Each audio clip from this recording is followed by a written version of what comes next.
দেশজুড়ে ছিনতাই, ডাকাতি ও ধর্ষণের প্রতিবাদে বিক্ষোভ সমাবেশ করেছে ব্র্যাক বিশ্ববিদ্যালয়ের শিক্ষার্থীরা। বিক্ষোভ মিছিল ও সমাবেশ করেছে ইডেন কলেজের শিক্ষার্থীরাও। রবিবার সকালে বাড্ডার মূল ক্যাম্পাসের গেটের সামনে অবস্থান নেন তারা। সে সময় রাজশাহীগামী বাসে মুন্সিগঞ্জের গার্মেন্টস কর্মী সহ বিভিন্ন স্থানে নারী ও শিশু ধর্ষণের ঘটনার প্রতিবাদ জানান তারা। দেশের বিভিন্ন স্থানে আইন শৃঙ্খলার পরিস্থিতির অবনতি হয়েছে উল্লেখ করে শিক্ষার্থীরা বলেন, ভারতে বসে যারা কলকাঠি নাড়ছে তাদের বিরুদ্ধে অভিযোগ গঠন করে বিচারের মুখোমুখি করতে হবে। আইন শৃঙ্খলা পরিস্থিতির অবনতিতে স্বরাষ্ট্র মন্ত্রণালয়ের ভূমিকা নিয়েও প্রশ্ন তোলেন তারা।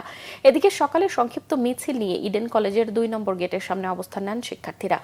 নারী ও শিশু ধর্ষণের ঘটনায় অভিযুক্তদের দ্রুত বিচার বাস্তবায়নের দাবি জানান তারা। পাশাপাশি চুরি, ছিনতাইয়ের মতো ঘটনা বেড়ে যাওয়ায় স্বরাষ্ট্র উপদেষ্টা সহ সংশ্লিষ্টদের সমালোচনাও করেন শিক্ষার্থীরা।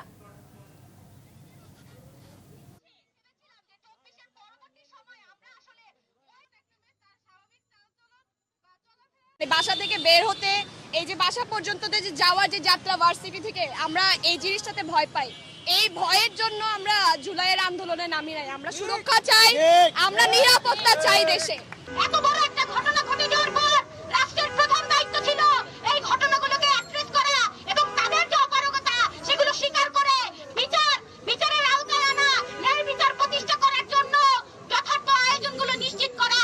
কিন্তু আমরা দেখলাম আমাদের দায়িত্বরত যারা উপদেষ্টারা আছেন বা অন্যান্য দায়িত্বরত যারা আছেন তারা এই বিষয়ে মুখ খুললেন না। যদি আমরা দেখি যে জনগণের আশা আকাঙ্ক্ষার প্রতিফলন না ঘটছে, দর্শকদের বিচার না হচ্ছে, চাঁদাবাজি বন্ধ না হচ্ছে, তাহলে আমরা আপনাদের বিরুদ্ধে রাজপথে দাঁড়াবো।